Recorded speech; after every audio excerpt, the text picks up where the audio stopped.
కొనుగోలుదారులు ఆలోచన మారుతోందా? భవిష్యత్తు భద్రత కోసం కాకుండా తాత్కాలిక లాభం కోసం టెంప్ట్ అవుతున్నారా? గోల్డ్ పై సుంకాలు పెరగడంతో సైడ్ ట్రాక్ లో వచ్చిన బంగారాన్ని కొంటున్నారా? అంటే అవుననే అంటున్నాయి నివేదికలు.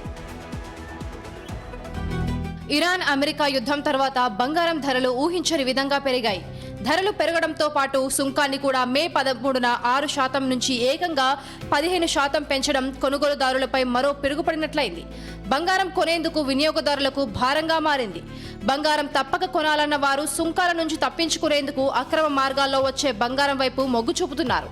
దీంతో అధికారికంగా బంగారం కొనుగోళ్లు, విక్రయాలు 6% తగ్గినట్లుగా వరల్డ్ గోల్డ్ కౌన్సిల్ నివేదిక వెల్లడించింది.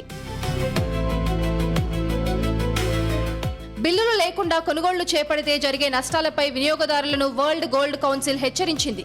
అలా కొనుగోళ్లు చేపడితే స్వచ్ఛతలో నష్టపోయే ఛాన్స్ ఉందని అలర్ట్ చేసింది.